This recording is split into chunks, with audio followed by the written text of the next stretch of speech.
And welcome to another episode of hello. Welcome to another episode of the Comic Art Dealers Tell All. This is episode number 4. I'm here with Mike, Ramita Man, and Will, Comic Art Page Man. And I'm some kind of man, panel page art man, I guess, Glen Brunswick. So thanks for joining us, guys. Tonight, I hear we have a very special mystery guest. And when I heard who it was, it reminded me of a story, that happened in San Diego, 1998. One of the first times that I met the mystery guest. And anyway, it was like 1998, San Diego. I was walking the floor, and I didn't have a lot of cash on me, unfortunately, which is never a good thing. But what I did have was I had a stack of Captain America Timely comic books that I was like ready to part with. And so I went over to Harley Yee and I showed him, I had like really great caps. I had like the cap, I think it's like 13 where he's like punching Hirohito, and just like really, really cool stuff. And anyway, Harley offers me like $4,000 for the whole stack. And I tried to push him to 5, but he was stuck on 4. And so I took the $4,000 and I thought, okay, well, now I got some money. Maybe I can buy something cool. And I headed over to Glenn Danzig's booth.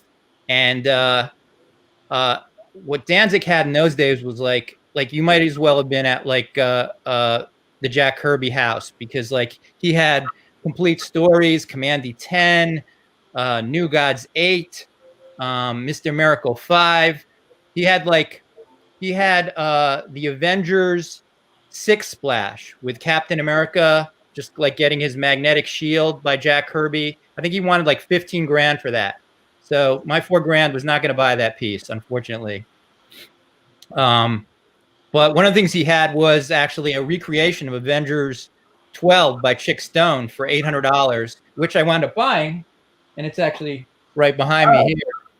And the funny thing is, like $800 like doesn't seem like a lot, but like back in 1998 at that same show, I passed on the Avengers 74 cover because it was like $850, and I was like, well, it's not the one I want exactly. And so like basically it was the same price as that. And so like now, I think like a few years ago, the Avengers 74 cover sold for like, I don't know, 77,000 or something like that, and this piece probably worth like 5,000. So anyway, I might have made a mistake there, but I'm at Danzig's booth and I'm looking through the stuff, and the thing that like really like excites me is that New Gods 8 story. Like, that's the thing I really want. It's incredible. It's got this like Orion and Light Ray battling Calabac. It's like the terrible Turpin story that like Jack is like most closely associated with. It's just like this like incredible battle in a metropolis. I actually have a few pages if see if this works here. You tell me if you guys can see these things. Can you see that, you guys? Not so far. No? All right. Never mind. I'm not going to do this right now. But anyway, I asked Glenn what he wants for the whole New Gods story, and he's like, it's like $4,000, and I'm like, that's great. Like I have $4,000. Like, let's make a deal. I thought you already spent $800 on the recreation. No, I had that was like that was the spending money I had, and I had the books. So. Oh, okay. Right. Mike, you're pulling a story down. You're slowing my story. But you still had $4,000. That's good. Yeah. So anyway, I figured we had a deal, $4,000, and he's like, oh, no, not so fast. I have to sell the cover with the story. I'm not gonna break them up, and the cover is like another $3,000, so you need $7,000. And I'm like, $7,000. So anyway, at the moment that I'm just about to give up, our mystery guest pops in wearing like some crazy outfit I'll tell you guys about later, and says like, I'll take the cover, and you can have the story, and that's what we wound up doing. So I was very, very excited that I ran into this guy, and then later, I wanted to try and raise some more money, and I had the cover to Fantastic Four 111, which I was like trying to sell. It was a John Buscema cover with the Thing versus the Torch, a really, really cool cover. But at this point, I was like ready to part with it, and I showed it to Steve Donnelly, and he's like, "Well, how much do you want for it?" And I figured, like he's never. I said I want $3,000. He offered me 2,500. We were like too far apart. It wasn't going to happen. This guy comes in. He's like, whoa, wait, Glenn. I could use that cover. I'm trying to do a trade with Donnelly. I could use that cover in a trade since he wants it. And I said, all right, but I got to get $3,000, and he's not willing to do that. He's like, no, I'll take care of it. So like a few minutes later, he does a deal with Steve, the fastest deal I've ever seen done with Steve, and comes back and he's like, you got your $3,000. So anyway, that was my my first meeting with our mystery guest. And I believe, Will, you have a story to tell regarding some either missing or destroyed art that may involve him. Yeah, this is a story we put off that I was asked to tell last week, and I wanted to check some of the details. So basically, there was a comic book dealer who also sold art in the Midwest. And wait, you know what? Instead of me going into the details, why don't we just bring in our guest who might be one closer to the source? So some of you may or may not know our guest or remember him. John! He's an actor, comedic personality. You've seen him on Lost, Veep, Hollywood Treasures, and he's had other appearances in other movies. And right now he hosts his own podcast, Talking Guitars, 80s Metal Live, on YouTube and iHeartRadio. My buddy John Mancuda. Hi, everybody. Hey. Hey, John. I think you were wearing those colors the day I met you. You were in like a jester's outfit. I probably had. Can you hear me? Okay. Yeah, I can hear you. Okay. I probably had a jester hat that was bought for me by some friends I was rooming with at Comic-Con, because what happens is I always take that dare, like, oh man, I'd love to see the guy who would wear that. Well, if you'll buy it for me, I'll wear it for you. You'll wear that. You'll wear that today at Comic-Con, the whole Comic-Con. Fuck yeah. Give me that hat and, pop it on. And so I was wearing this down to my waist, probably with Bell's jester hat, walking around cutting comic deals at thousands of dollars. I was very nervous about giving you my FF 111, even though you were only traveling about 20 feet with it to do a deal. But in that, well, how fast can I run tripping over those jester bells? It's either that or Where's Waldo costume he wears sometimes. I usually wear neon pink at a Comic-Con so that when someone looks across a mile of convention hall, they're like, Mancuda's here. There, that glowing spot 200 feet to the east. Right. So it's your turn. I think you should take over this story because you actually talked with the guy that had this warehouse. Yeah, and I was just telling it secondhand from you, of course. And I'm telling it secondhand from the person it happened to. The person it happened to was, if you're very familiar with him, Robert Bierbaum, who's very well known for years in the comic book industry. And Robert used to have in California basically a comic book warehouse, like something almost like what Mile High has, just a large warehouse of comic books, and he was dealing pulps and artwork. And, this was back in 1982 when, just everything was just so cheap.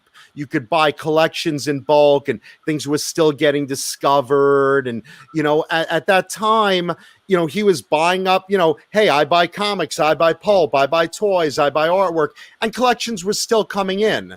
There was no $1 million action one. So there was still people discovering these big golden age collections in their basement, in grandma's attic and stuff like that. And, that included artwork. Because in 1982, how many of you guys were in the hobby back then? I wasn't. Not me. Nobody. Yeah. 7th grade. Yeah, so it was a product that, like, yeah, sure, it's a niche, pulps are big, comics are big. Yeah, this is something we should buy and sell too. But you're talking like $100 cover, $10 and $20 good pages from guys like Neil Adams and stuff. So, long and short of it is this guy basically is filling up his warehouse, full boat, buying and selling collections, putting ads out and whatnot. And, California, we're kind of known, because I live in Hollywood. California is known as the land of disaster. We have wildfires, we have mudslides, we have earthquakes, we have, you name it, we got it. So this guy's warehouse, filled to the brim at the peak of his business, encounters a mudslide. And when I say a mudslide, if you guys have ever seen, there was one on the news the other day that wiped out a small European village. It just kind of carries buildings along in a big flow of downhill mud and water and stuff. I mean, it wipes out entire houses, just, washes them down the hill. That's what happened to this guy's warehouse. Just, up to 4 feet of mud and water just piling into his building, through the wall, through the windows. And this, mecca of comic book art and comics and pulps was just buried in this stuff. And, we're talking like, 1982, late 82, somewhere around there. So you can imagine all of this stuff, when it wasn't worth that much and he was actively buying up, was in there. I mean, he's telling me, look, I had, 3-foot stacks of art all around the place, stuff I had just bought, comic books, boxes and boxes and boxes, suddenly all under mud. Now, you can only imagine what that does and how that is to clean up. So cleaning this thing up, when they finally dug everything out, those 3-foot stacks of artwork were now basically solidified bricks of paper mache.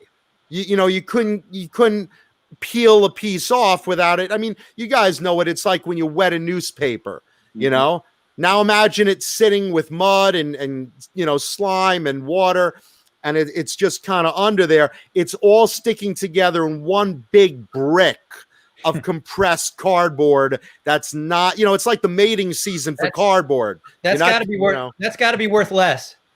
It's worth a little less, but it can be restored. Probably it can't be restored. There's no restoring that. No, but that's it. He's like, a handful of things were salvageable, but out of thousands of pages and covers, so much was not. And he had bought a bunch of collections. He said to me, he's like, only like 2 weeks before that, I had run into George Perez in a convention.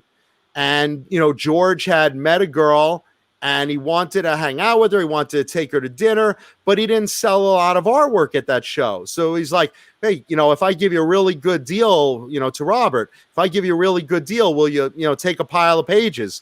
And he's like, yeah, let's work on the whole pile. And this was, he remembers very little specifics, but he remembers this. He said, I remember looking, and a lot of it was like early Teen Titans, like from the first 10 issues, pages. And he said there were 2 covers in there. I think one was probably just gone and the other might have been salvageable. But he remembers buying this page of Titans art from Perez and it being in that warehouse during that time. And that one cover was salvageable because I actually later bought it out the CBG from Robert. There you go. Wasn't in great shape. Water damage, right? Water damage, little fading, little waviness. Will, I'm willing to give you enough money to take your girl for dinner for that cover. I was gonna say, must have been some lady that Perez met. I mean, Yeah, she must have been hot. Giving up the goods there. Hey, listen, don't put it past George. George is a charmer. He gets the cutest girls. Well, before he was married. Now, now he's married to a cute girl. Right. We don't. Yeah. Okay. I said I'm sure there was no list of anything he ever remembers having back then. He had no inventory list. He mentioned specific. Hey there. Real quick, dragged in. It's good to be here. Hey, Bill. I was going to ask Storm dragged in. Where's the? After I dry my tears from hearing that story, but So there was no inventory of what he had before the mudslide, huh? He didn't have an inventory list, and he did have some paperwork, receipts and stuff, but it was all in the office at that time. It was all lost in the flood. So that's where all the pre-1965 Twice Up Marvel covers were. That's specifically he remembers like AF-15, little things like that. Right, little thing. No, but I mean, he says, I remember crying, bringing out these dried, mutated bricks of artwork. You were helping back then with the cleanup? No, he was. If I was, if I was, I'd have them in Mylar, big brick, hay bale style Mylars. Right. Yeah. But I mean, he remembers specifically. He's like, I tried prying pages together. It was impossible. Everything was so fused together in just bulky bricks of artwork, and he tried to salvage what he could. There was very little he could salvage. Very, very little. Yeah. Wow. On a side note, I remember, you've heard of Phil Weiss auctions, right? Mm-hmm. I remember them telling me, I'm friendly with Phil. I remember when Sandy hit in 2012. Oh, sure. And they said they flooded. And he says, Mike, I lost so many Peanuts dailies and so many books. I guess they had like a warehouse, but it was below ground. Well, it all flooded. He was telling me how he lost a lot of Peanuts and a lot of art and comics when Sandy hit in 2012. You always think about, okay, 1982, 83, the artists started getting their artwork back in like maybe 1974, 75. So all of that stuff survived, right? It wasn't thrown out and blah, blah, blah. But then you think, here was a guy that had 3-foot stacks, multiple stacks of that kind of art and before, and Golden Age and Silver Age. And it may have survived the initial not getting thrown out by Marvel and DC, but a lot of it, when you can't find that cover or those missing pages to a book you're trying to complete, there's a possibility that they may have fallen into that black hole. Right. And for the mathematicians out there, a 3-foot stack of art is about 1,200 pages. And there were a lot of them. Yeah. Remember, before it was worth what it was today, buying in bulk, buying, what he could from artists. You're an artist, you're Jack Kirby. You want to sell, a couple of thousand pages, which certainly he did over the years. You might have gone to Robert Bierbaum. You might have called him up, Yeah, you weren't doing anything else with it. I read some stories about him, like buying some stacks of art from Jack Kirby from Jack Kirby's trunk of the car, so sure, it wasn't worth what it was today. That was common. Yeah. And you go to a convention back in, the 60s, the 70s, sure, guys had original art, but who really cared as much? I mean, I remember going to a place in the late 1970s as a little kid, even though I'm 29. I remember going back in the late 1970s. This is what anniversary of 29? Weren't you 29 when we met back? Yes. This is the 10th anniversary of 29? I've been turning 29 ever since. It's a wonderful thing. I'm like a vampire. It's wonderful. But, I remember as a little kid, my mom's like, oh, Jack Kirby's appearing. Not Jack Kirby, Stan Lee. And I was like, Stan Lee? He's appearing in town one day. This is on Long Island, when I lived in Long Island, New York. And, she said, you want to meet Stan Lee? I was like, oh, God, yes. So she took me to this place called Cartoonerville. And this place, from what I remember, because I was like just barely a sperm. I was that young. I remember going there, and in this little small building, there were just tables and tables of literally like 1 to 2 foot high stacks of original artwork. That's it. That's all they had, was just a big U shape around this little bit, around this, this small building, bunch of tables, and on each table, like this high of artwork, people just flipping through it casually. And I was like, what's this? And, my mom's like, oh, come on, Stan's appearing. You gotta go in the back. So in the backyard, they had Stan and John Romita with a microphone. and they were talking about comics and stories from the Marvel bullpen and everything. And Stan said, thank you for Cartoonaville for sponsoring us. And you could go inside and you can buy original artwork used in the production of comic books. But I don't know if they'll really appeal to everyone. They're big and black and white and ugly. And these were Stan's words. So after they gave their appearances and autographs and whatnot, I went back in the building to take a look what he was talking about a little closer. I picked up a page. It was a Man Thing page. And I looked at it and I was like, Stan's right. This is not really pretty in black and white. And I put it down. It was probably like $5 or something. But I remember on the wall, they had thumbtacked like some current comic books, as a display, just to, decorate. And I was like, oh, that Tomb of Dracula issue. I need that. Can I buy that? And he's like, nah, kid, that's just for display only. Only this stuff's for sale. And I was like, oh, I don't want any of this stuff. John, do you remember when we met at Danzig's table at San Diego where we split the New Gods 8? I do. I do. You got the cover. I remember you got that cover and you got the New Gods 6 cover, I think, too. Like at that show. I eventually traded away the New Gods 8. The 6, for those of you out there that might be interested, the 6 cover was stolen from me. The Glory Boat. It was in my portfolio at Comic-Con one day, and at some point someone slipped it out and ran with it, and it's been missing ever since. If anyone comes across the Jack Kirby New Gods 8 cover, the Glory Boat, it's stolen. Contact me, please. The 6. Yeah. The 6, yeah. The 6. Do you remember? Do you remember some of the art that Danzig had on that table that day? Do you remember all the stuff that he had? I was trying to racking my brain thinking about all the goodies. I remember, like you mentioned, there were early Commandy issues, complete issues. Right. I bought that same day, the covers to Commandy 3 and 5. And he had the complete books. And again, I'm more of a cover collector, sure, with the exception of putting together a couple of childhood favorites.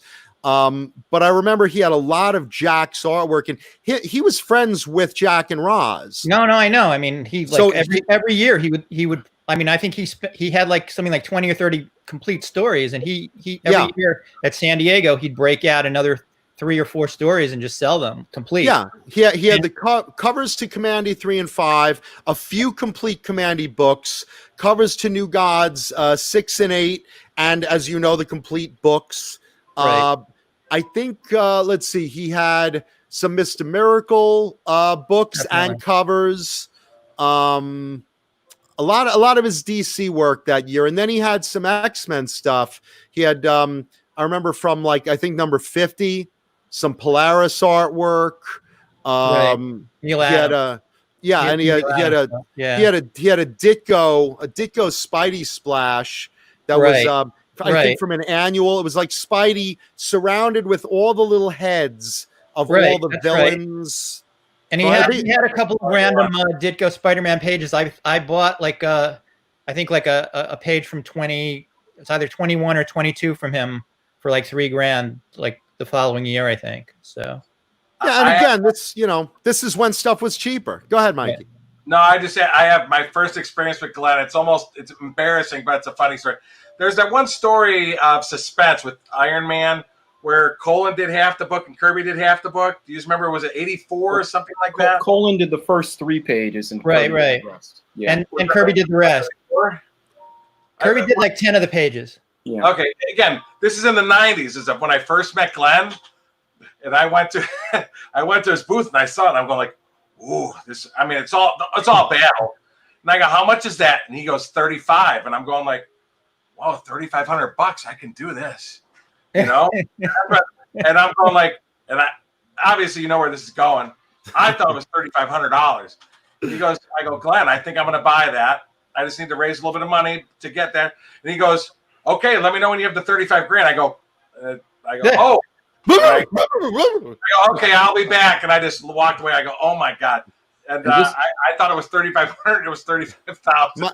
And just imagine that happens to you today, Mike. Some of your customers are just like, "Oh, I thought it was." I have Mike's stories where that happened recently. Mike's sphincter suddenly clenched up. Like, and again, I emphasize prices. I mean, colon is the key word there.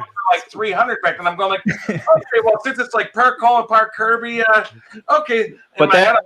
Like, well, the Jack Kirby pages should be worth $800 to $1,000.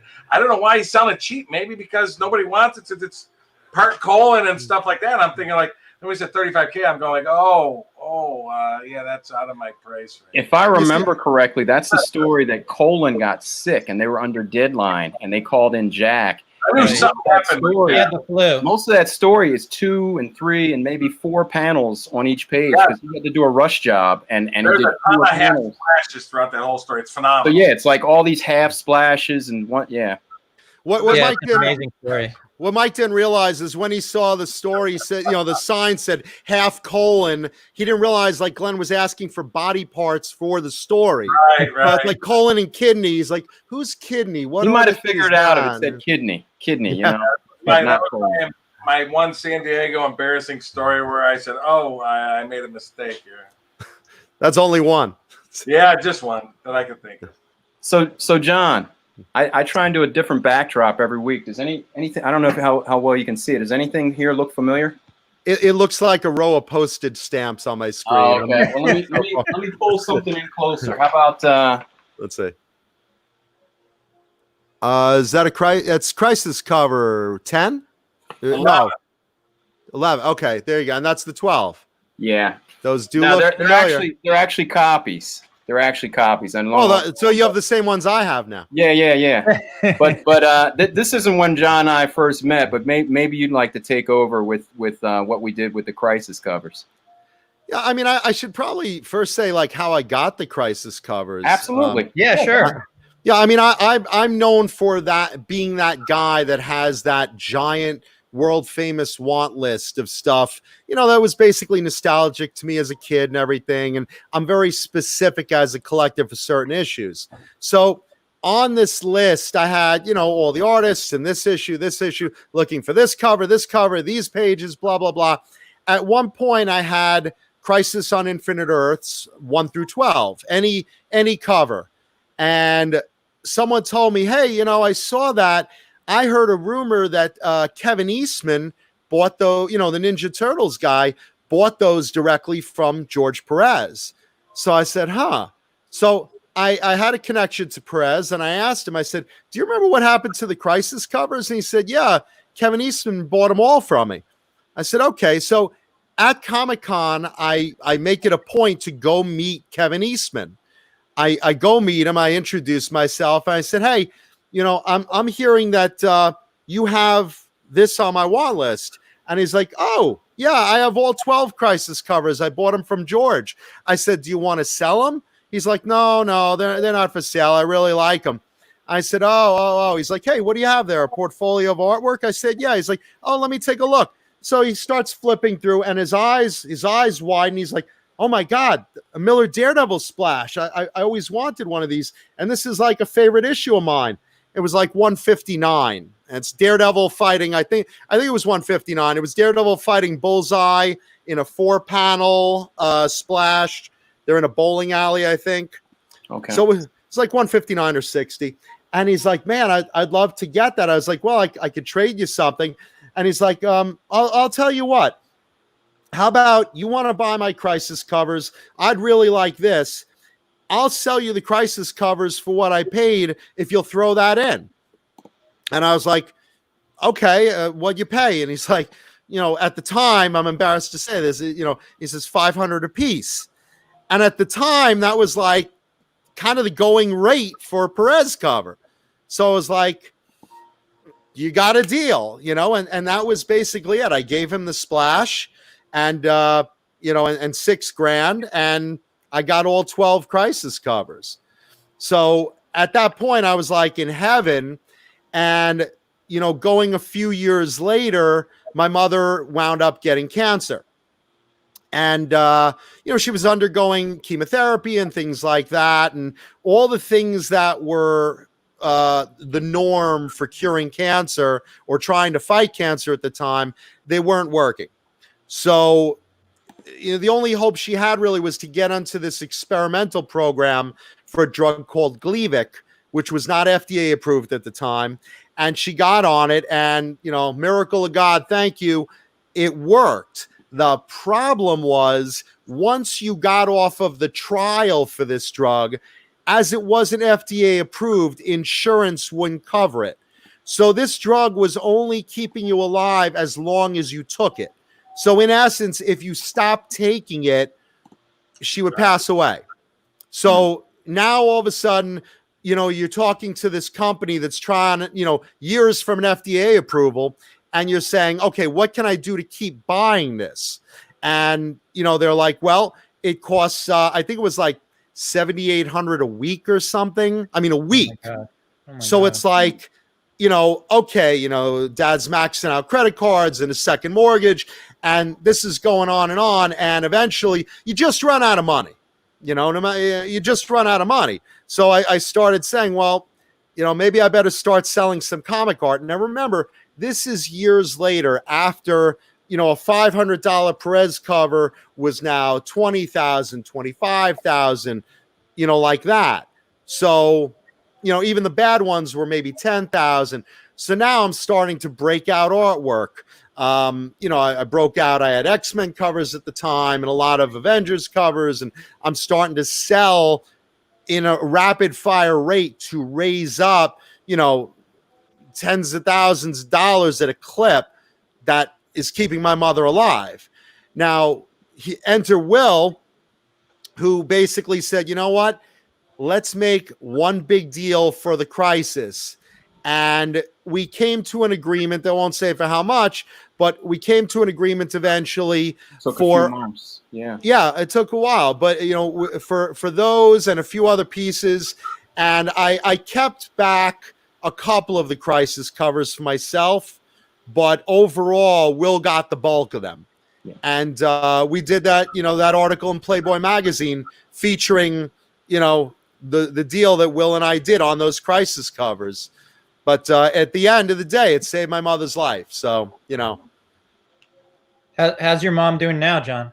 she still lives with leukemia. She's still on the same drug, but now many years later, it's FDA approved. So her insurance pays for her daily doses. Oh, that's great. So thank God, Yeah. But yeah, comic art basically saved my mother's life. No lie. You're a good son, John. I'm an idiot, but and know, my reward for it is, oh, John, you really need to get married and have kids someday. You really do. Well, you really do, John. Yeah, so I've heard. At every Jewish affair, I've heard. Believe me. All right, I only knew I'm part on of her that was side, by going the on. way. Wait, what? I'm on her side, by the way. Everyone's on her side. Except the women. The women are like, I don't want to marry you. What the fuck's wrong? What are you kidding? Yeah, no, I only knew part of that, by the way, that when we were trying to work out that deal. I knew your mom was not well. I'd met her maybe once or twice when I'd come up to visit. But yeah, I didn't know till later. As she likes you better than me, by the way. She likes you better than me. Because you married, had kids, Well, she's only met me for probably like a total of, I don't know, 8 or 9 minutes. So that's all it takes. I'm sure if my mother watches this broadcast right now, she'll look and say, that Glenn, he's much more successful than you. And Berkey, you should be more like him. And Will, don't even get me started how proud his mother must have been. Hey, Bill, there's something on the screen I left up. I don't know if you see that. Little blast from the past. That's when we. Oh, there you go. Oh yeah. We Who's struck that? deal. Danzig or, is that Danzig or Carbonero? It's their love child. There I am with my long rocker hair. Wow, look at that, John. There you go. There's the crisis right there. John, you look 29 in that photo. I probably was. Yeah, You know what? You were you were just about. We John and I are the same age, so yeah, we were just about. You're also 29. That's great. Well, 29 going on. 29. Yeah. Yeah. Hey, that light looks like the coronavirus. That light looks like something out of the Superman movie. That's it, where Jor-El launched Kal-El into space in that thing. Hey, I noticed there's only 11 covers there. Where's the 12th? Yeah, no, I held back. I held back initially just one, and then I held back two others. Oh, okay. Yeah, the deal kind of morphed, and at Other first things. I wasn't particularly happy, but then he kind of pacified me with what he replaced them with, so it was able to continue. Yeah, because Will and I go back so far in comic art and stuff. We always like to make sure that both of us are really happy, and then that's just good business. Sure. Mike's like, John, if I get something you want, you ain't gonna be happy, man. Very cool. I'm just teasing. Very cool. Very cool. Nice. So Will, do we have those covers still, or Oh no. gone, right? Now listen, when I bought those for like John said, an undisclosed price, I was a newer father.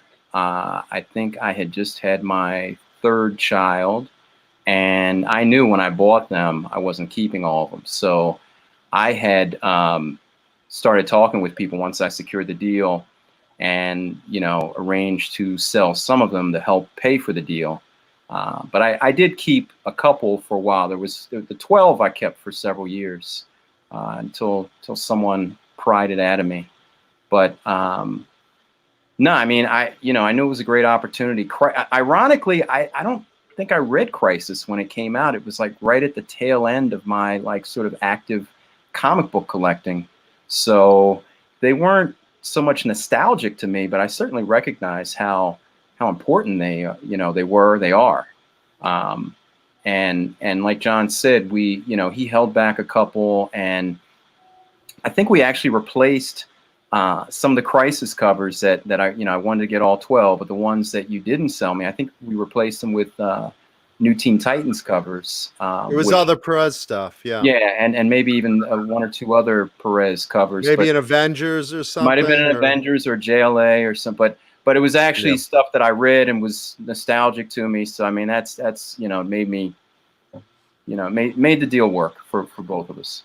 No, look, I remember my mother, hearing that you were, getting your third child about then. And, the response to that was, not thank you for you raising money to pay for my cancer treatments. It was, that Will Gabrielle, he's getting laid. He's on his third child. His mother must be so proud. Yeah, the Crisis is really historic, but it's also what's considered Perez's best work. His swan song, basically. I mean, it's an impossible task to fit, hundreds of characters on a cover so detailed that even a little speck, you could say, okay, that's Firestorm. Got it. Yeah. No, it was first time I came over, which driving up Long Island in traffic was not particularly fun, but try it in LA. Yeah, but seeing all those covers, I remember I think we were like hanging out in your dining room or something, and you kept like running up to your room and bringing stuff down. But yeah, I mean, just to see them all in one place was pretty amazing. Yeah, when you have something like as epic as that all in one place, and you could just flip through them as easy as a comic, it's pretty impressive. Whether it's a complete book of Spider-Man or all 12 Crisis covers at once, it's kind of impressive to look like that. Indeed, it was.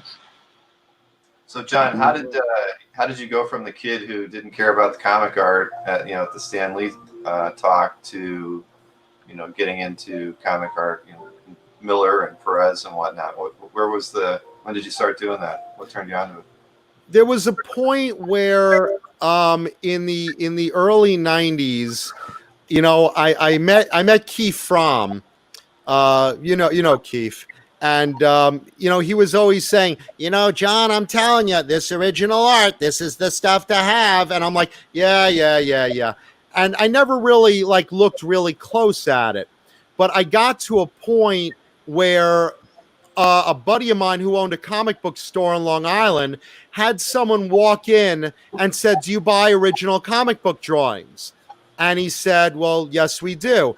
And she goes back to her car, comes back with a big envelope, and pulls out the, let's see, from the Golden Age, a splash to Captain America 5, a splash to Captain America 10, a page from Captain America 5, and a panel page from, I think it was like Flash 92. All Golden Age, huge, and except for the Flash, all Simon and Kirby stuff.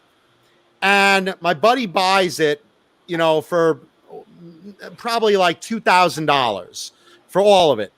And he says, look at this. Have you ever held original artwork before? And I never had, since that one day as a little kid, just briefly like, oh, Stan is right. That's black and white. Nah. And I held up the splashes to Captain America. And, to see Jack Kirby and Joe Simon back in the day when they were first starting out, drawing arguably one of the greatest creations ever, and to hold this big page of artwork and see all the pencil lines, the erase marks, the whiteout, all the ink smears, fingerprints, I was like blown away. I'd never, as an adult, held something so close that really had such an impact on me. And I was like, oh my God, this is amazing. And my buddy said to me, he's like, wow, you really like it. Do you want to buy one? And I was thinking about it, and I was like, you know what? No, I don't. But I do. It has inspired me to look for pieces of art that means something emotionally and sentimentally to me. Now, pieces that I have nostalgia to. Now, what year was that? 90,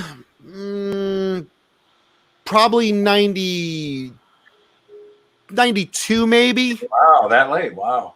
Yeah.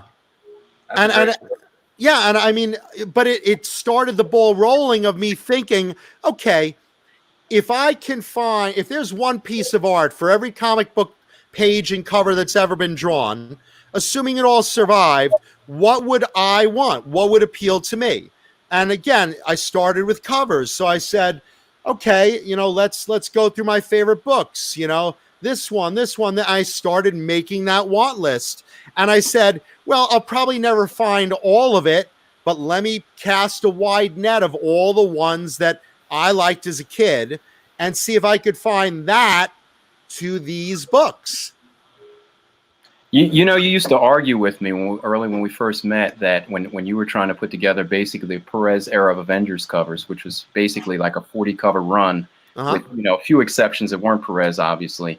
But you used to tell me, no, man, I'm gonna get them all. I'm gonna get them all. And I'm like, John, it's not gonna happen, bro. I'm telling you, it's not gonna. I'm not trying to be I came really close, but I came really close. No, you got more than halfway. You got more than halfway. But remember, I told you something back then. I said when you reach the halfway point, trying to put something together, where it's a complete story or a run of something, it's something that's kind of sort of strangely happens, where it's like the supply dries up, and I don't know, other people interested in it take notice, but it's like it's a tipping point. It gets so much harder. That second half decline, it gets incredibly harder.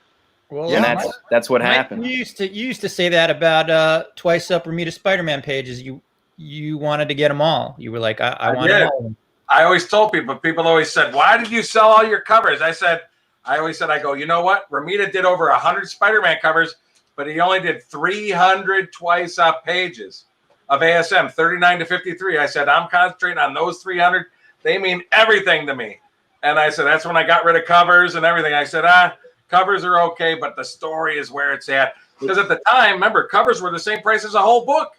I said, I'd rather have 20 pages versus a cover. It used to make sense. My covers. And it used to make sense, Mike, when the covers, like you said, were 10 times the price of a page, or sometimes like a large cover, a whole small size book or more. But at some point, the pages started catching up a little bit. No, I agree. They sure did. And like to John's point, my first piece of art I ever bought, I always tell people, was a battle page of Spidey 46 from Scott Dunbar. And fast forward 25 years later, I had the whole book minus the splash to 46. A guy out of the blue from New York City had it and drove to my house because he wanted cash and bought the splash for 30 grand like 10 years ago from this 46. And I completed the book to the first page I ever bought. So it's sort of a great, almost a fairy tale story. Your first page of art, you completed the book to it, you know? That's a cool trophy. Yeah. Dreams do come true. See, the thing about covers for me, and this is what drew me to buy that comic off the spinner rack when I had 40-something other choices that week. What drew my eye as I'm spinning it around as a kid? I was like, you know, that cover, that's what always stuck with me. And when I'm flipping through a pile of comics looking for what to read that day, oh, the cover. Yeah, the cover. And that's what drew me to collect covers. And they were cheap back then. So it really didn't matter, you know? You know, I always said, how many times, and I know it happened to me, it had to happen to all of us here. How many times you look at a cover and you think, oh my God, this is so awesome. You open the book, you're going like, oh, the pages suck because the cover's a great artist. Different artists. Right. I'm not going to give names, but, you know, just a guy that, this don't look like the cover. What's going on here? You know? No, I judge a book by its cover. So. Yeah.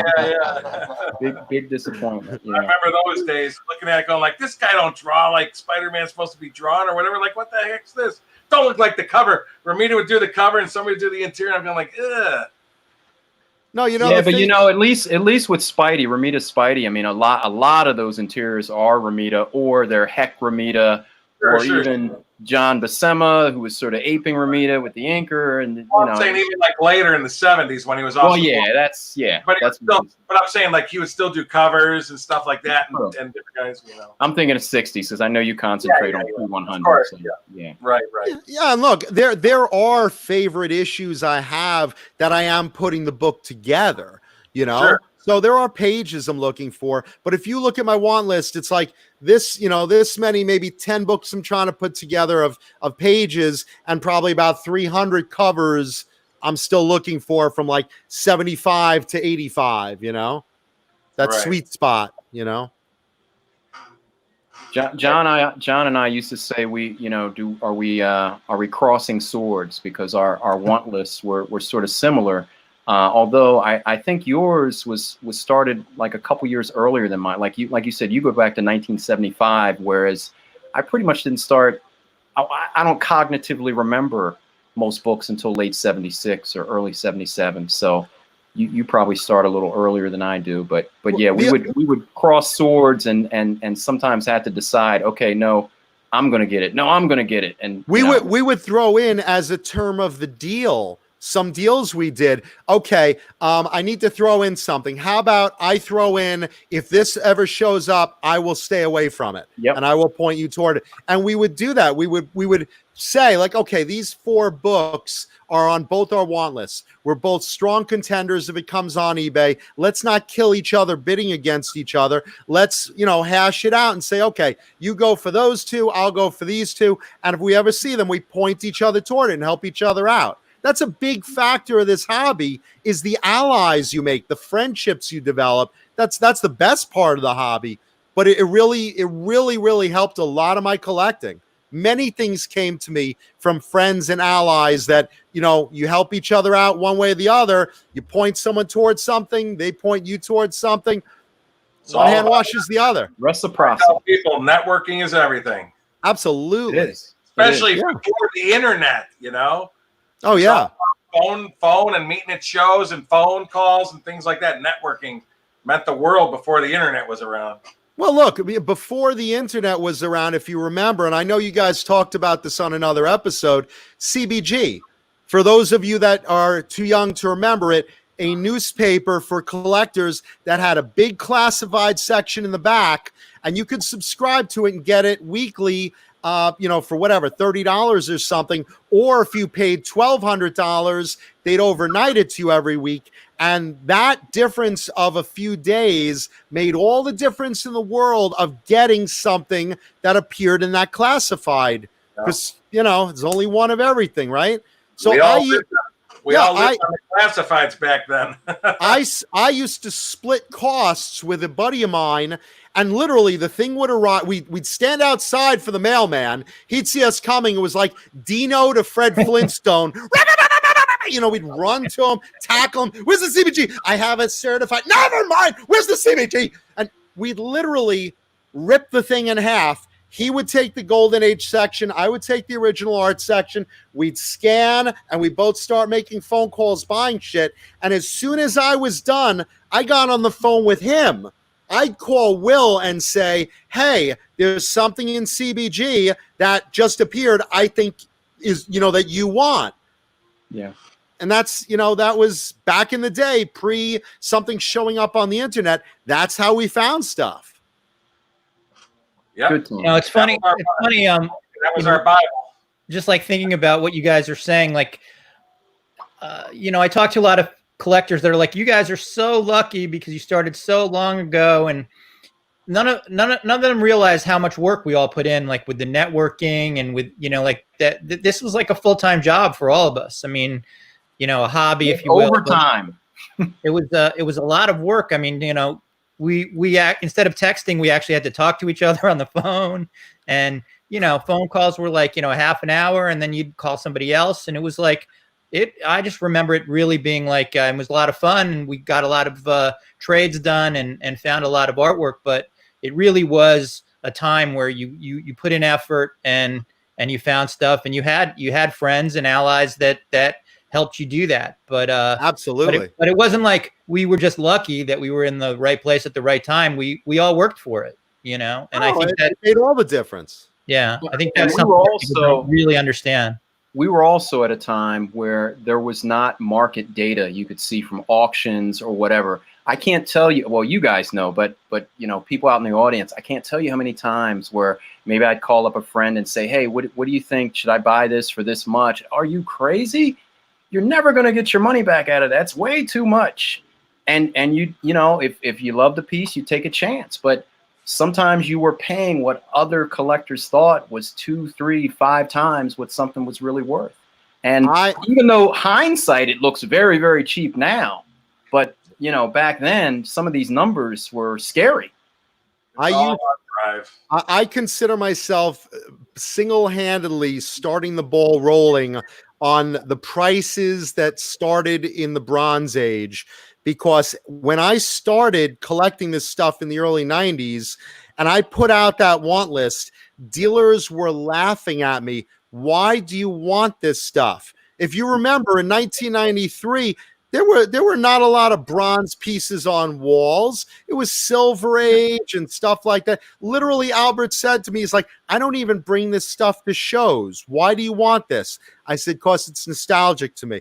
And dealers started literally bringing stuff just for me.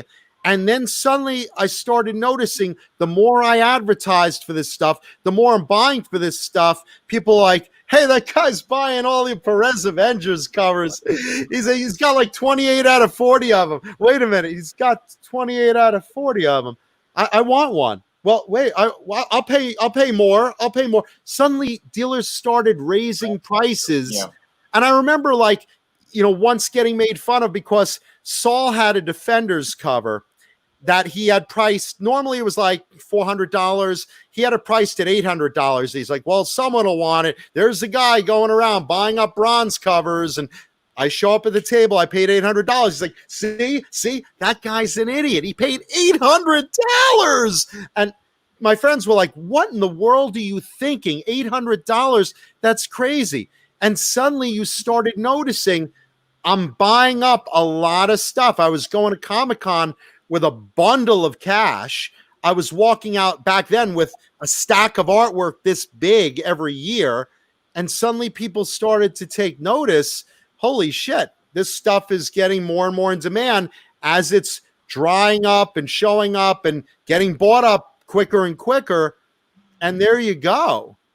You definitely affected the Avengers market. There's no doubt about that. And I would even say the Titans. I mean, I noticed the same thing with when I was heavily collecting John Byrne stuff. I'm paying ahead of market, and all of a sudden people take notice. Well, how many of these things do you have? And they want to start raising prices. So I mean, you know, if anyone that's been around back then, we've all had a hand, whether it was collector or dealer, in sort of driving up prices. But yes, certainly, Avengers, you spearheaded that for certain. Yeah, Perez in general, I was looking for the covers, and then you had Mike Lovitz buying up interiors. Shout out to Mike if you're listening. Yeah, and Mike was buying interiors. Yeah. And he had a lot. He had a lot. I remember going the first time I went to visit him, because he lived 20 minutes from me, and he opens up a closet and there's books and they're all Perez, and I'm like, whoa. And I mean, I had seen a lot of art at that point, but just there's a lot of Perez. Him and I helped each other out a lot. We used to call each other the co-rulers of the Perez universe. Yeah. I was buying all the covers. He was buying all the interiors. If I saw interiors, I'd call him up. I'd say, hey, buddy, this guy has this. You might want to talk to him. And he'd say the same thing. And then we did that Avengers deal with Spencer Beck and Perez, for all the new covers and interiors. And we for the first 50 issues of that new series by Perez, we bought up the whole series. Like no one could get any for the first 50 issues. Think about that. Yeah. Hey, guys, I want to try and tackle Brian Ketterer's question here, where he says, on networking today, although it's faster moving and more information, is the reduction in interpersonal interaction actually making it more difficult to find art and art that people are willing to part with? So, Brian, like my take on this is you interact with more people and you have like more opportunities to do more deals. But I think that because you're not on the phone with them and really sort of like understanding where their needs are and their wants are, that a lot of times I think it's difficult,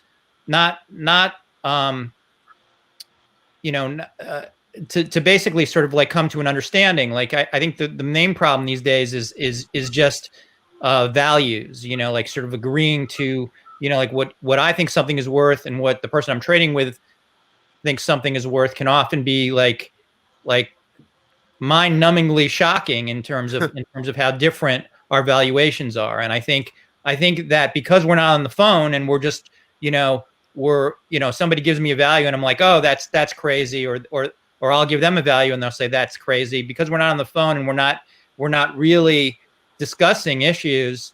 I think it's very easy to sort of dismiss a deal as opposed to like, I think there's something that's missed, and I try to interact as much as possible with the people that I'm doing deals with so that those miscommunications don't happen, and we can sort of like figure out if there is common ground and whether we can come to a deal. And so I think it definitely is a problem if you don't sort of like take a personal touch, is my opinion.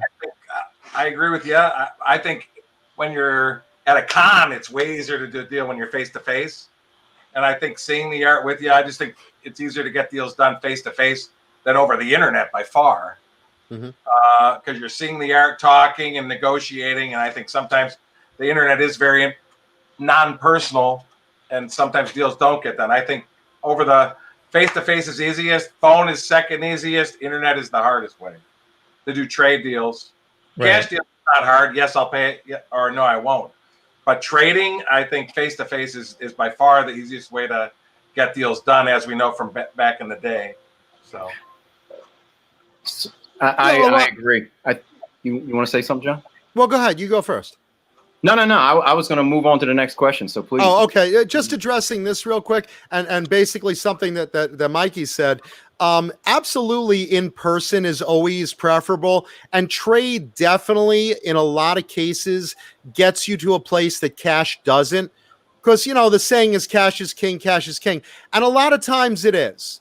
In today's climate, especially some people are out of work, maybe they need cash for a different reason than normal, but in a lot of cases, someone like all four of us has a nostalgic attachment to what we own, and sometimes we'll only let a piece go for something else that has that same nostalgic pull, and talking obviously to someone you've been friends with for years, if I do, dinner with Mikey, obviously I have a relationship with him. He knows what I want. I know what he wants, we'll help each other out than if I'm just meeting someone on the internet. But with that said, I also collect electric guitars. I have hundreds of them, as well as the artwork. And in both cases, I'm always on instant messenger, texting with people, doing deals, doing trades and whatever. The more people you know, especially in a world that's getting smaller and smaller from the internet, a lot of the people you know aren't people you'll meet at Comic-Con and have dinners with and long-standing friendships with. But that doesn't mean that, meeting someone on the internet that you talk to a lot doesn't, build a relationship anyway. So the more people you know that you constantly build a relationship with, the better it gets for your chances of working something out or trading something, especially if you have that familiarity and the trust. Hence the term networking again, Yeah. Just put your feelers out everywhere, Absolutely. Absolutely true. So Ben Brussel, hey Ben, asked, how have you guys found trading these days? Feels much harder than 20 years ago, ? Definitely.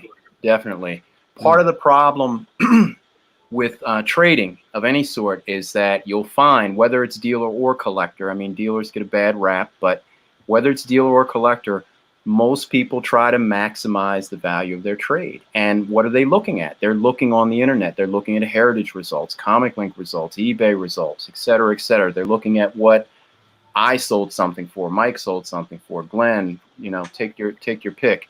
And then looking at whatever, comp, they go, yeah, but my piece is better. So then there's, they tend to bump it up even higher. So yeah, trading is much more difficult.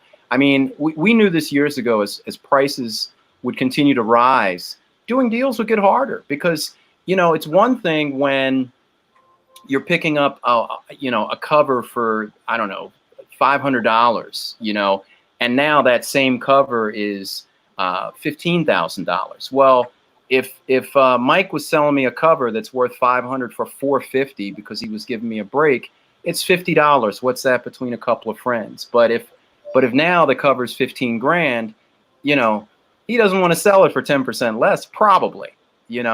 Nobody wants to leave money on the table. For you, I would. Oh, we'll talk about that.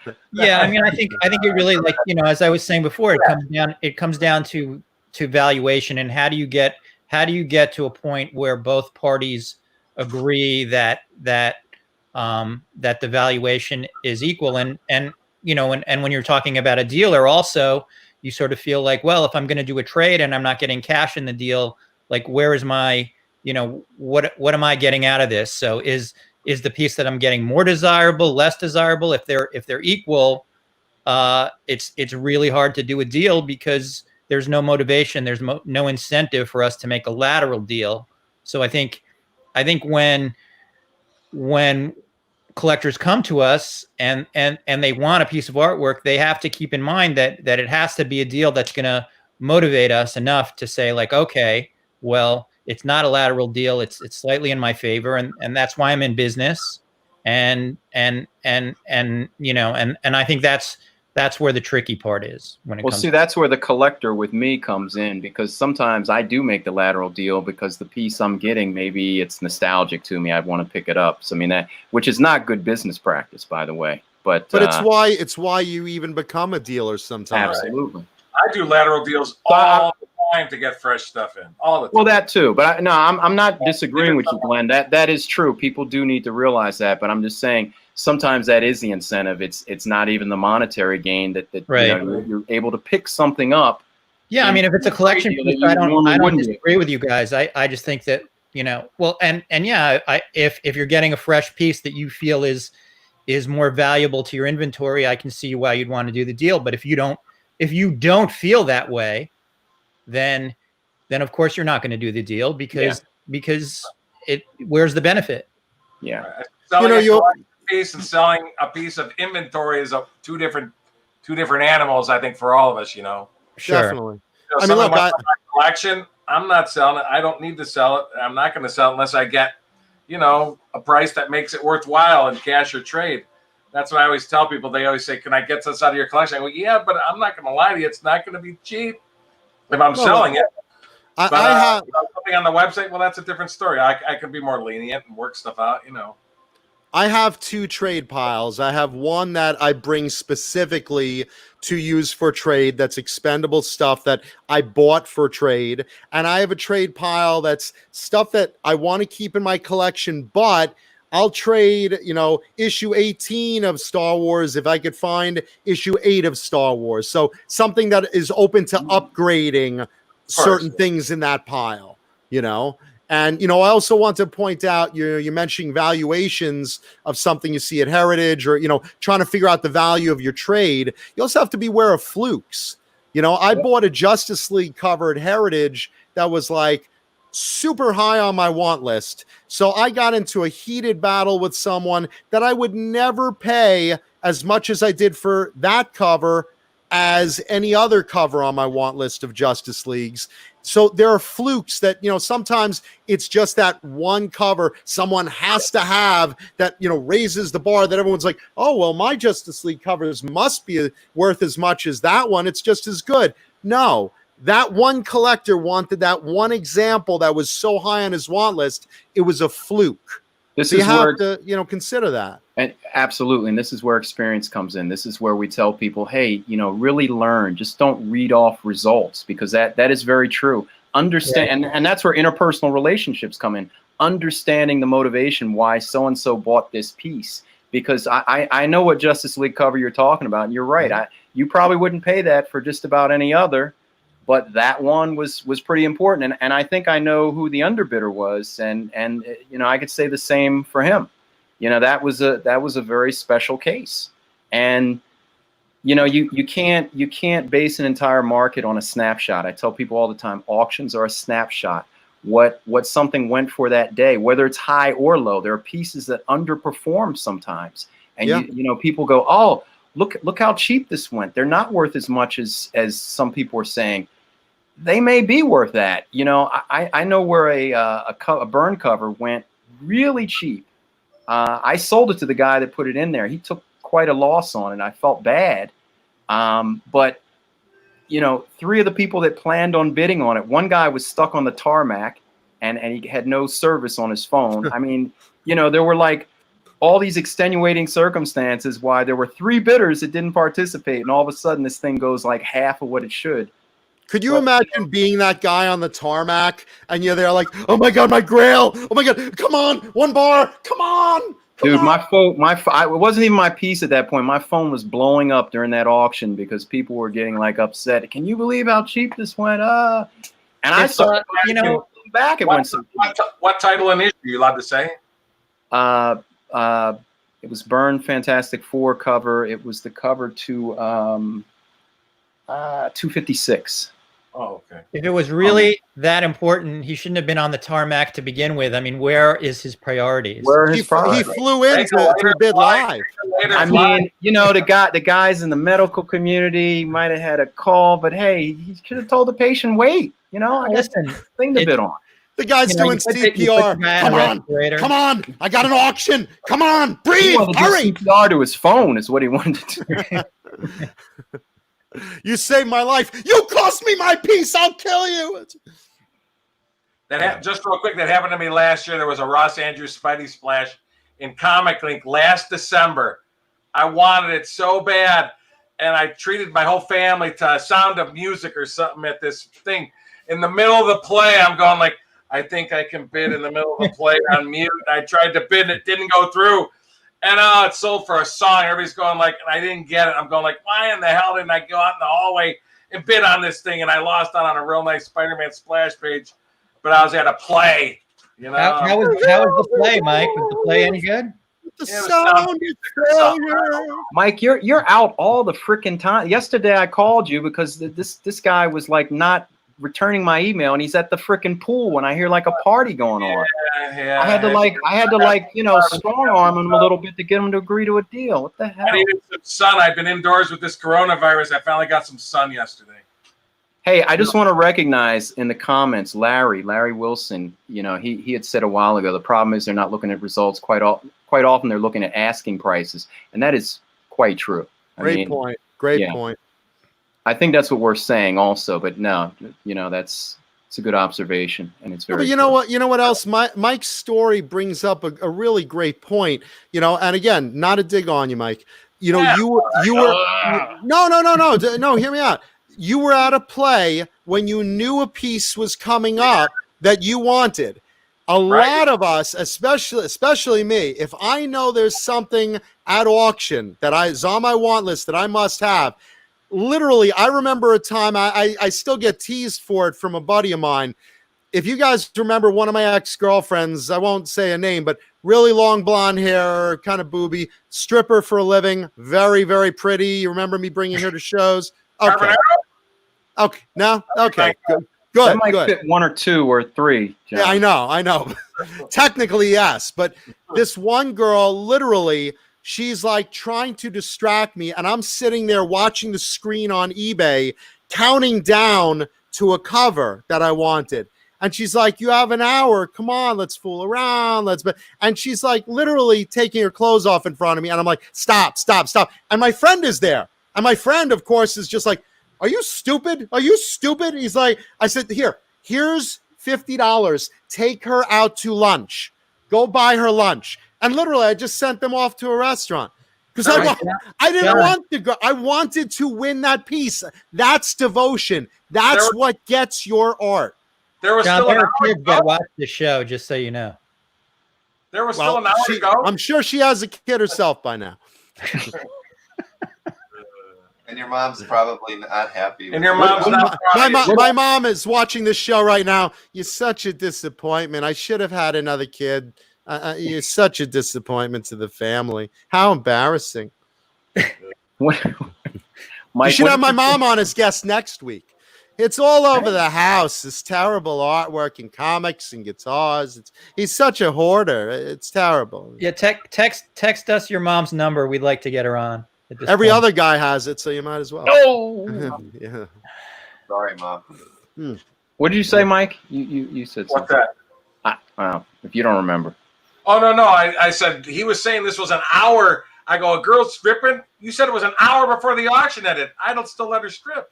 Yeah, I'm not. My friend, she's right in front of my friend. My friend's sitting there pulling his hair out because he can't get a date, and he's looking at this beautiful blonde, and he's like, John, I'll watch the auction for you. I'm like, no. If the internet goes out, I'll need time to repair it. And again, this was when AOL was like, yeah. Welcome. You have mail. Huh? The days of AOL taking the phone line out and sticking it in the back of your computer. Yeah, because what if something went wrong? If my internet went down, I got to get on tech support. What if just something happened? I needed to focus. An hour before, I'm sorry, I wanted every contingency. She'll always be there. I mean, not now. She's not here now. She's gone. Yeah. Just real quick, I remember that happened to me. I don't know if you remember. They had these when I was a little kid. They had these Spider-Man grab hands. You held it. It was a Spider-Man grab hand. It did nothing else. It was $1.79 back in the 70s. I remember one was on eBay, and I had to have it. And I'm counting it down, and my internet went out, and I missed it. And I just remember being so pissed back in the day for my toy. I have 2 of them now in my toy room, but at the time I had to have it because as a kid, I couldn't afford $1.79 to get it. And I said, as an adult, I could finally get my Spider-Man grab hand with the tag still on it, But I got it actually years later. When it's a one-of-a-kind item like original art, and it's a priority, and I have a specific want list, you make sure you're free that day. It's devastating if you miss it on a grail to not even get the bid. That's terrible.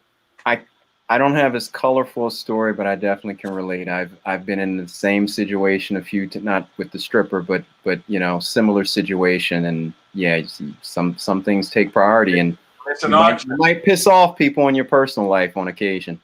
Yeah, because you're concentrating on something that you get one shot. Yeah, I can go out to dinner with my friend another time. I could, mess around with my girlfriend at another time. This is a one-of-a-kind shot. The auction's ticking down. I got to get my little sniper finger ready. I mean, you gotta make it a priority. If you really care about the art, you make it a priority. It's trickier when you have kids, but you find you step out of the concert with the phone and you make the bid or That's my kid, Blue Rhino. That's it. John, did you get should the be art? pink. Did you get the art, and what was it?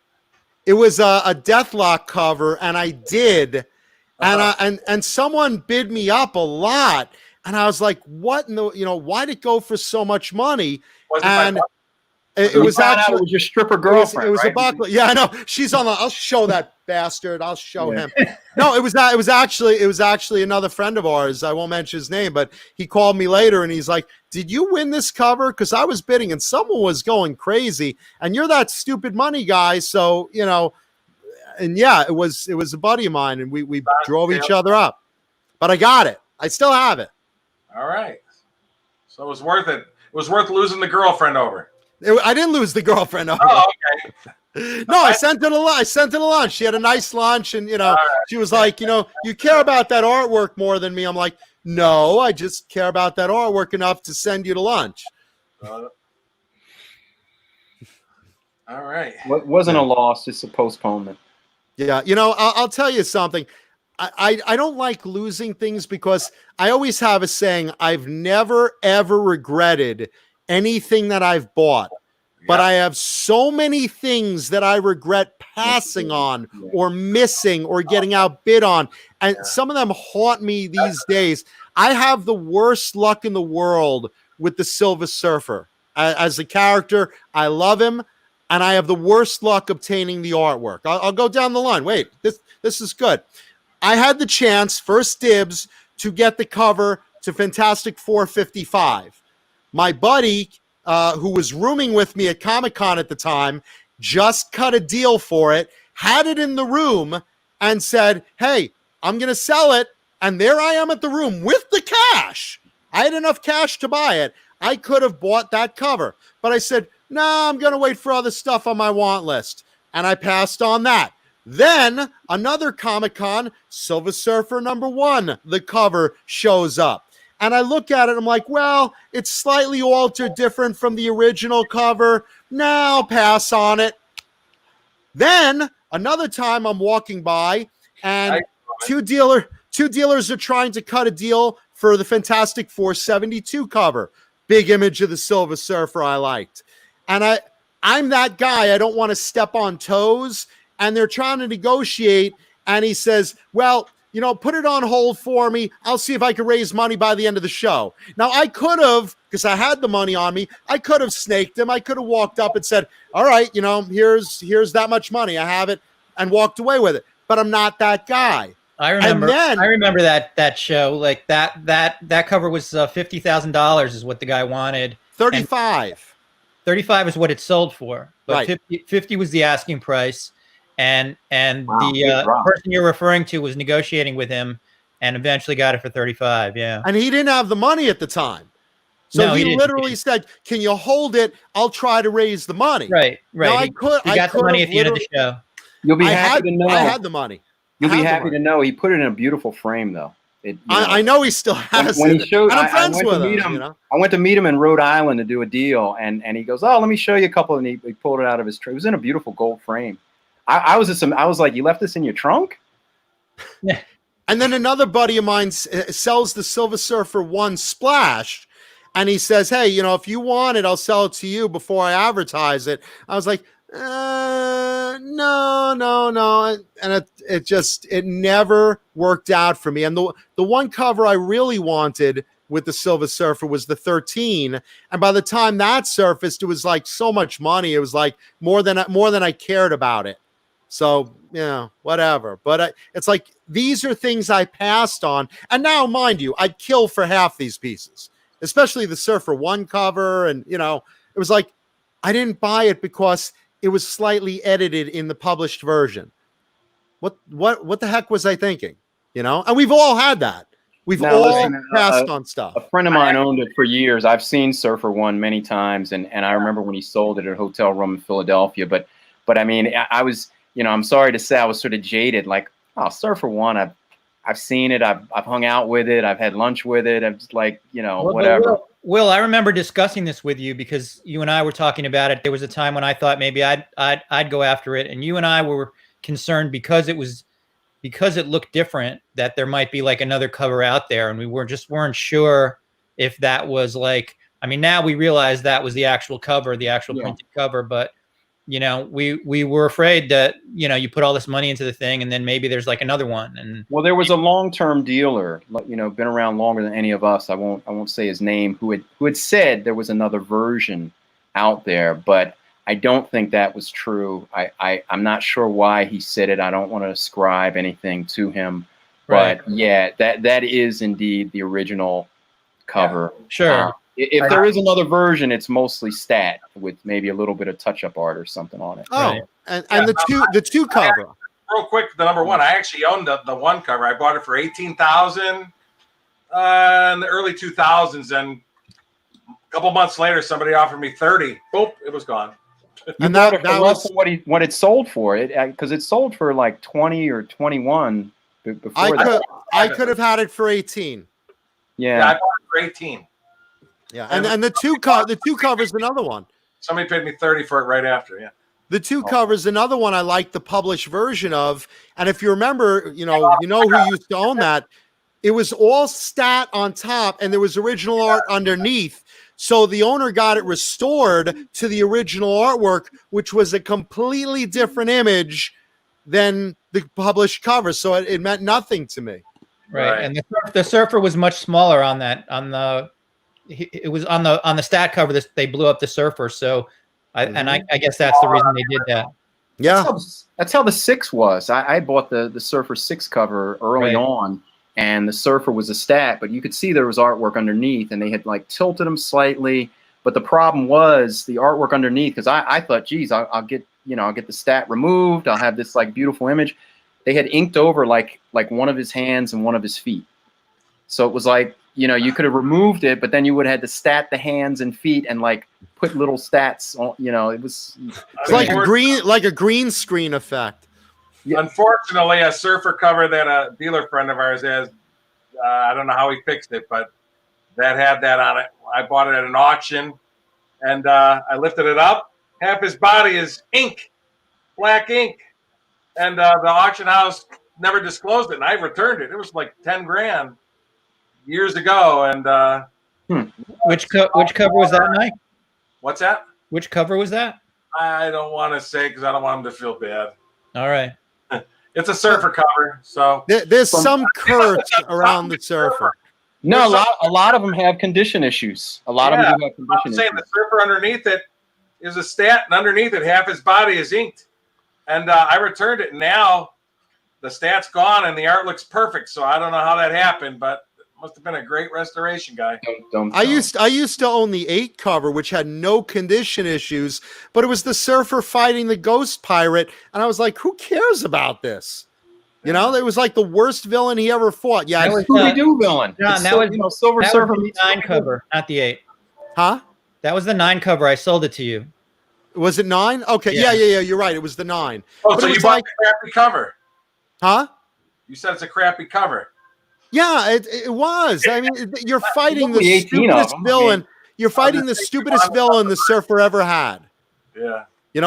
He was fighting Mephisto at times, the Inhumans another time. And then he the fought Thor. Redbeard's ghost. Yeah, and then it was like, what's this? So it's like I didn't care. I don't think the villain is the problem with that cover. I think the real problem with that cover is that he's fighting him in the subway, and like the idea of the surfer in the subway on his board seems kind of silly. That's yeah. Well, you haven't ridden the subway in a while. It's actually a much better, it's Well, think a much about better it. idea.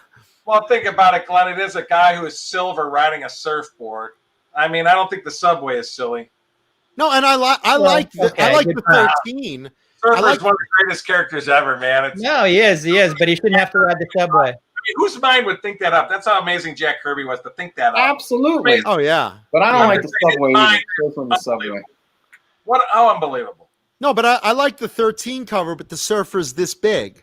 Yeah. And, Right. and by the time I got to it, it was so expensive. I was like, I can't pay that for that. I can't, Yeah. I just have bad luck with the character. I don't know. Yeah. Well, like so many of those covers from the run have been altered. I think like Stan Lee really tinkered with those covers, and I mean a lot of them. I think at that time it was Roy Thomas, wasn't it? I don't know. I thought like Silver Surfer was the one character that Stan Lee really associated himself with, wanted to insert himself into, and would talk about at like college lectures, and so I think he had a pretty strong hand on that. And he was writing the Surfer comic book. Right. So until there's a question here I think we should take. David Barr says, "Who do you guys see as a rising artist?" Rising artist. Rising. Okay. I got to go with what interests me personally. What I I don't read a lot of modern books, but I started reading some DC books, and an artist I really like is by the name of Eddie Barrows, who I think has an exclusive contract with DC, but he's known on Detective Comics and Blackest Night storyline and some Superman stuff. I think he's currently doing Justice League, but the guy's artwork I think is pretty amazing. It's super detailed, but not needlessly detailed. It kind of reminds you of sort of like Neil Adams' layouts in terms of how he lays out a scene, but sort of like Alan Davis execution. So that's a guy that I personally like, and I see as a rising artist. Well, the guy that I really like right now is Nick Darrington, who's represented by Felix. I think he has like a really sort of classic style, but it feels fresh and modern, kind of in the way that like Darwin Cook felt fresh.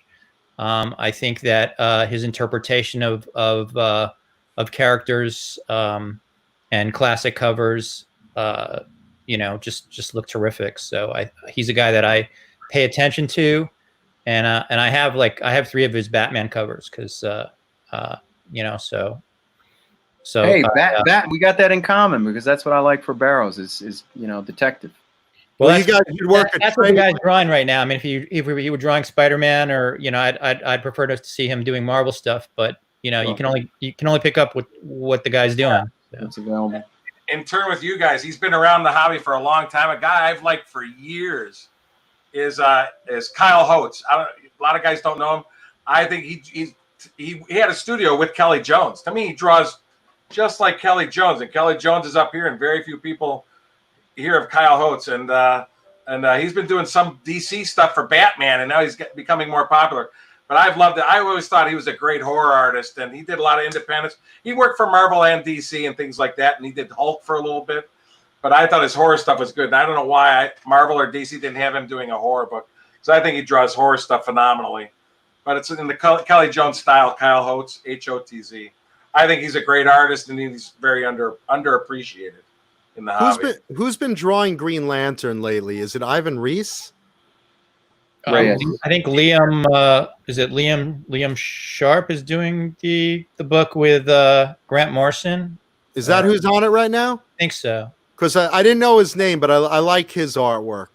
I think he's doing such a beautiful job on that book. Hey, DC is winning in the modern age. We all chose DC artists here. Yeah, but DC just sunk Diamond's battleship. If you guys are following the distribution wars now. So who's the main distributor now? They have 2 independents, both owned by Midtown Comics. Wow. Right. Yeah. So causing a lot of strife for comic shop owners, because they get discounts on volume orders, and now that they've split that off, the comic shops are going to have to be paying more for Marvel books and the other books, and they're questioning whether or not they should even try to buy from a competitor, Midtown, at the end of the day. I mean, it's a challenge. They're going to have to at the end of the day. But that's not even just it. It's also that they don't have that established relationship that some people have with Steve Jeppy at Diamond, that if you need credit in this tough time of COVID and social distancing and, social, all the things going on with the protests, this is a very rough time in general for comic shops not being open or being open to limited capacity. So you can imagine, with them already struggling, now their discount levels are dropping.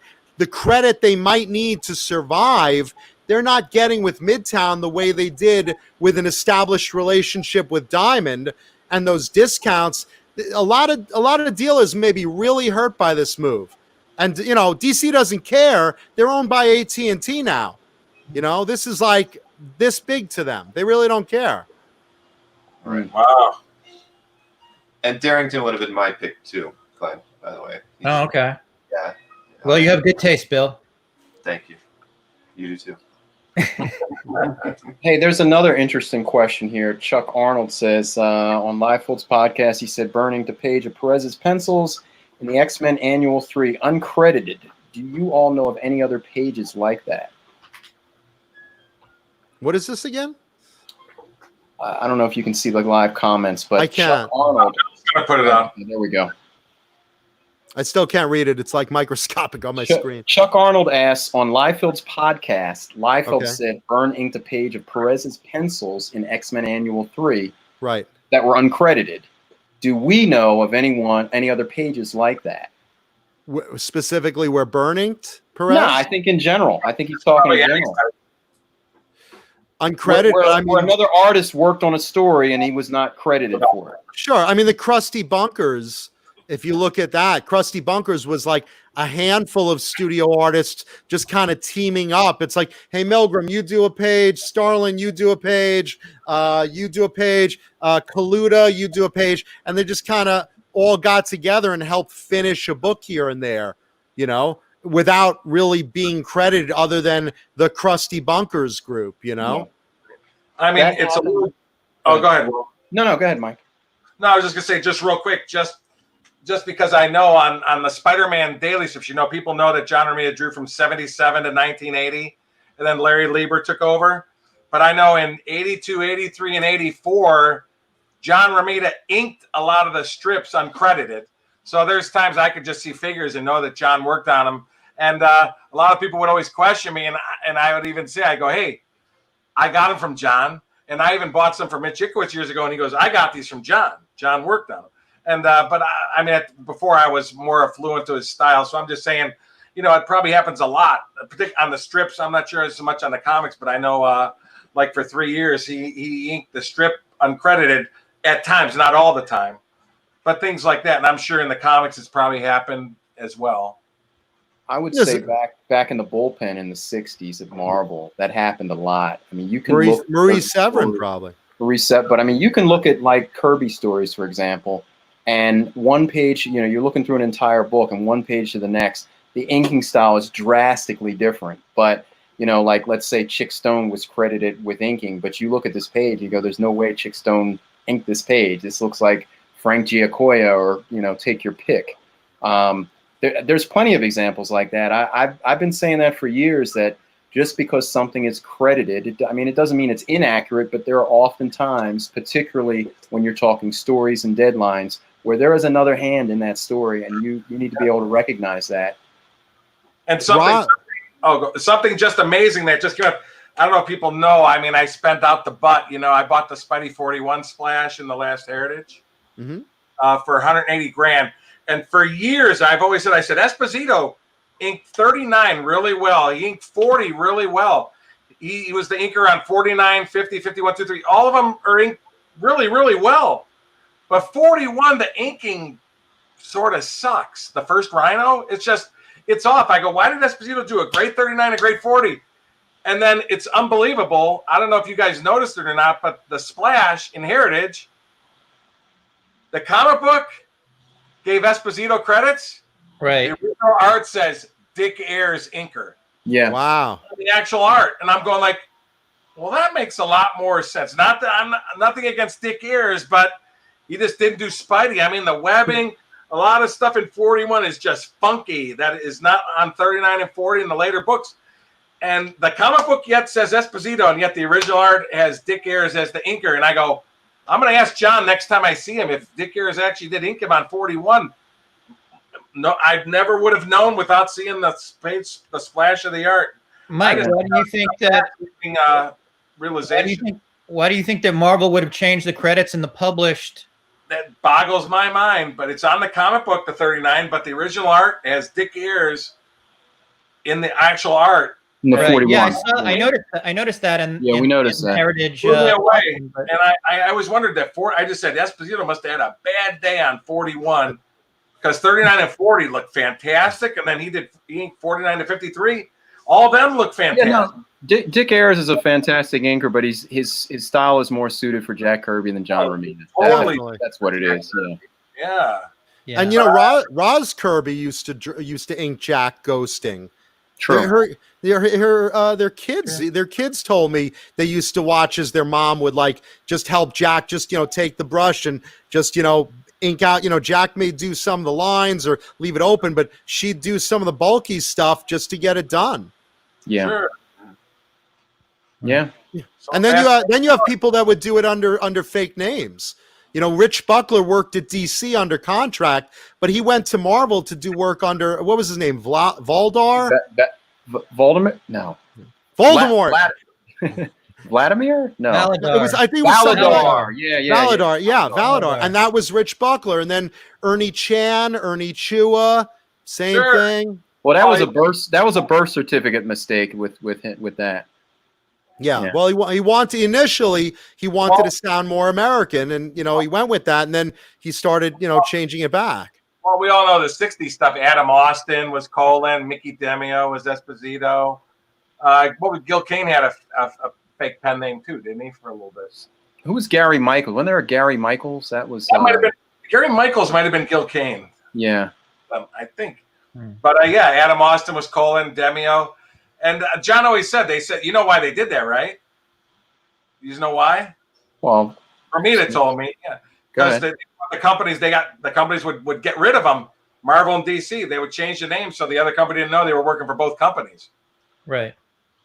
So Romita was telling me that story. So and he said he was always saying that he was telling. I remember him telling me a story. Just with Esposito, how he got Demio. They did like initials of wife's maiden name and changing the words around. How guys would make up their own new names for artist pen names, So that's funny. I used to do that in junior high school when we had a substitute teacher. Yeah. Except you wanted to be Dirk Diggler, right? Exactly. Dick Hurts, and something like that.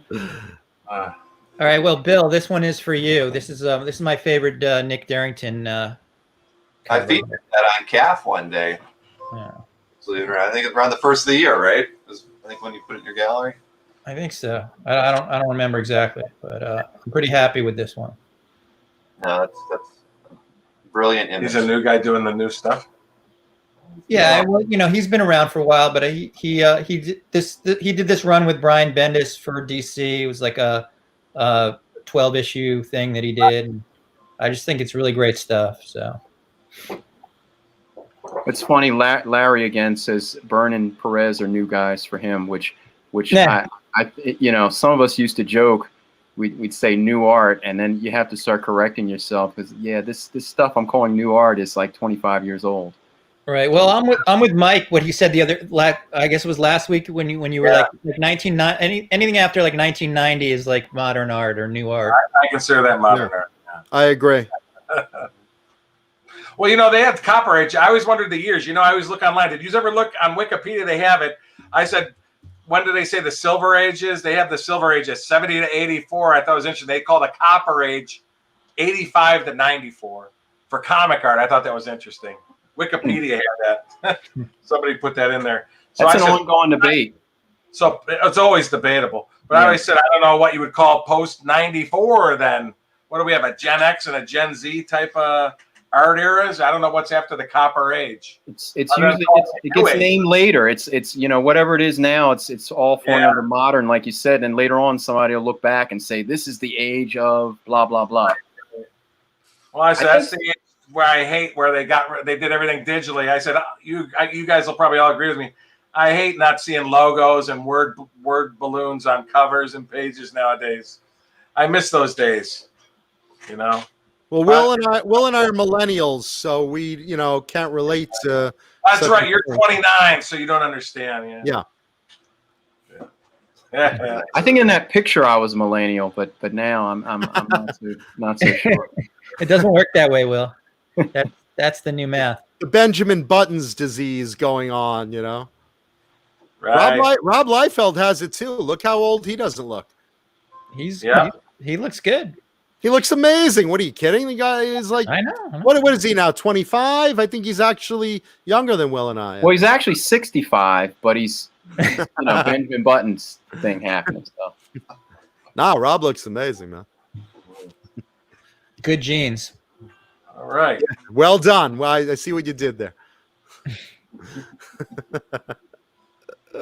What other questions you guys got in the audience? well, let's see. I'm sensing that something was supposed to happen over at Ramita Man Mike's house with him. No, we're gonna do that next week. We're gonna do that next week. Okay. Oh, Okay. no. You know what? I think in 2 weeks. Guys, We have 1 minute, or we have to close it. We have to close it. I don't have the images though. No, I don't need any images. No, that's for next week. Oh, okay. No, okay, guys, you ready? Only because of Bill and we have this. The guys wanted to hear a story. Can you just read that? oh boy. You're kidding, right? I feel like I'm at the DMV, like PQO. What does that say? Bill, what does that say on the raffle? Is that Mentos? Is that a Mentos? Those are Mentos. Gift from Glen, Will, and me. We each pitched in 33 cents. And we bought this for Bill. I don't know what to say. We- I'm Happy sorry. birthday, Bill. Yeah, thanks. You don't want to tell the story? No. It'll be a story for another day Yeah. then. Ah, Can I give a quick plug of something I'm looking for that maybe someone in the audience owns? Sure. All right. I really love this story where in the 70s where Commandy and Karate Kid crossed over. So it was like Dick Ayers, Commandy number 55 to 59, and Karate Kid number 15 by Juan Ortiz. So if anyone has any pages from those few issues, please contact me on Facebook, Jonathan Mancuda. Just had to put that out there. So I think the Ayers family I know has been putting up a lot of stuff. I wonder if they still own that stuff. I got one. They're so cheap. I got one page off Heritage from Commandy 58. And like I said, that run is 55 through 59. So it's only a few issues. But like I own most of those books I got from Dick, you know? And Karate Kid, the entire book is missing except the cover. So Juan Ortiz, who penciled and inked it, either sold it at one point or still has it somewhere wherever he wandered to. And for all I know, it could have been in that Beerbaum flood in one of those bricks of mudded up That'd be horrible. comic art. That's the story of my life. Welcome to it. Yeah. Yeah. I said, thank God Ramita got most of his art back. That beer bum didn't buy it back then. At least I hope. Oh, yeah.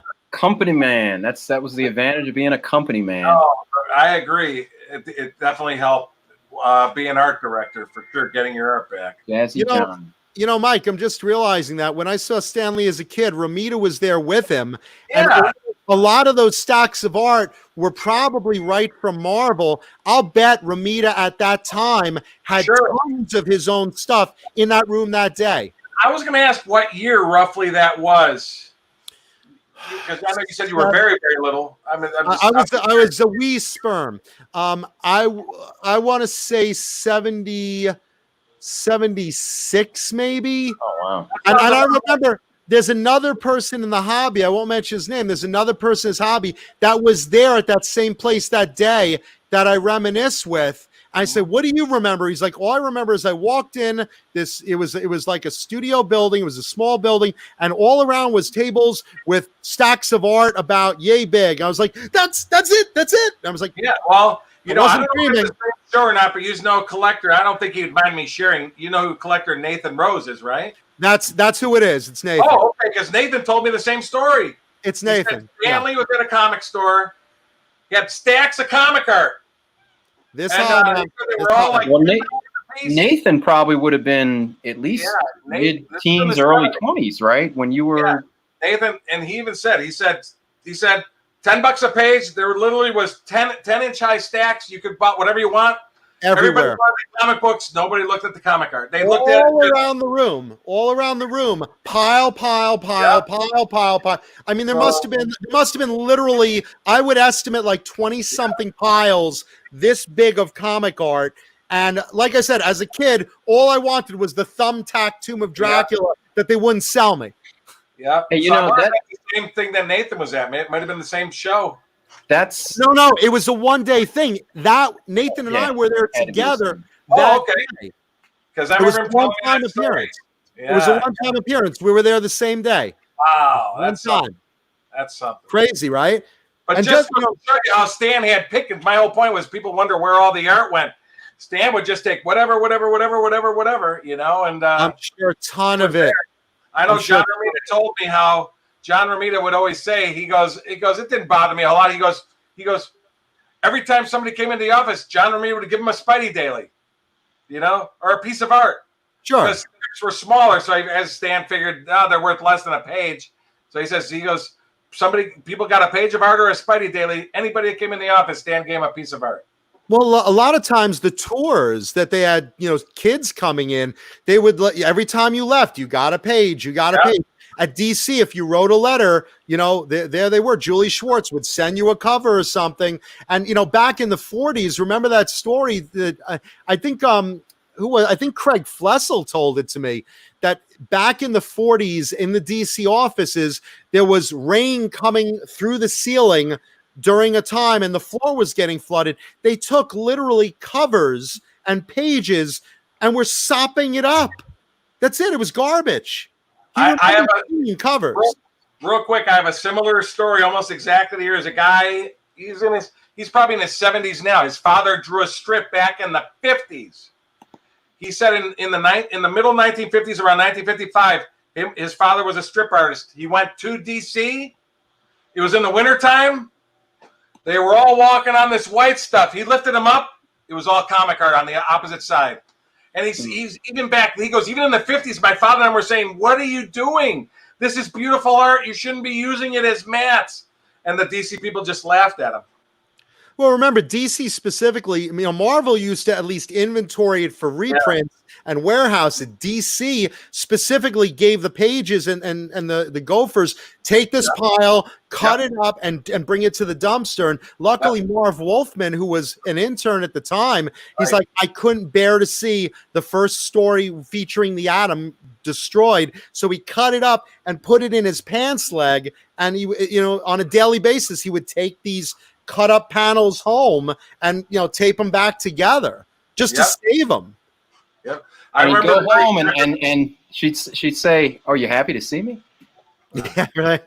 I remember the great Jim Mooney when I first met him in 1996 or 97 at a MegaCon. I finally got pictures of Jim Mooney and we chatted. And I remember him telling me in the 50s that all the artists would actually take stacks of art and put them in the floor mats of their cars to use as floor mats to sop up snow and wet. They would use art for floor mats in the car during wintertime at DC. Well, look at what Steve Ditko did, using artwork as a cutting board for I was time. going to say the cutting boards, but that almost seems minor compared to floor matting. I mean, that's at least floor matting is definitely getting destroyed. Destroyed is destroyed, and his friend said to him, he's like, "What are you doing? Those Doctor Strange pages are worth a fortune." And even then, they weren't worth a fortune; they were worth some money. But he says, "What? I have more. Here's another one. I'll cut another piece." Yeah. He didn't want to ruin his countertop. The saying, one man's trash is another man's treasure, and that's our treasure. Totally. That's how I get dates. Yeah. Oh, yeah. You're trash to somebody, but treasure to another, right? I'm trash to most girls, but someone will be stupid enough to date me again. We'll see. Hey, the pink helps. You stand out. I definitely stay. I'm like a neon idiot walking down the street. Uh-huh. Well, guys, this was fun tonight. John, this is, thanks for doing this. I mean, we should. Oh, thank you guys for having me. John. It was really fun thanks for having coming you. by. Hanging out. Wednesday nights, though, right? We'll do it Not again. Tuesdays. Yeah. Oh, thank you guys for having me. And if anyone likes comedy and 80s heavy metal music, please come see my show, Talking Guitars and 80s Metal Live. It's on YouTube and iHeartRadio, and a bunch of other stations picked it up every Tuesday night. Well, actually, it's the same time as this. So you watch the rerun of it, which I post online. Watch this show, but watch the rerun of Talking Guitars and 80s Metal Live. You can see a bunch of reruns on YouTube. It's very funny. So there you go. All right, you definitely earned your pay, John. Nice having you, Big John. Thank you, guys. Hey, it was All like right. us having a combo at 1 a.m. You know. It's all good. All right, guys. Have a good night. Take care. All right, good night. Be safe, All right, everyone. fellas. Be safe. Thanks for tuning in. See you soon.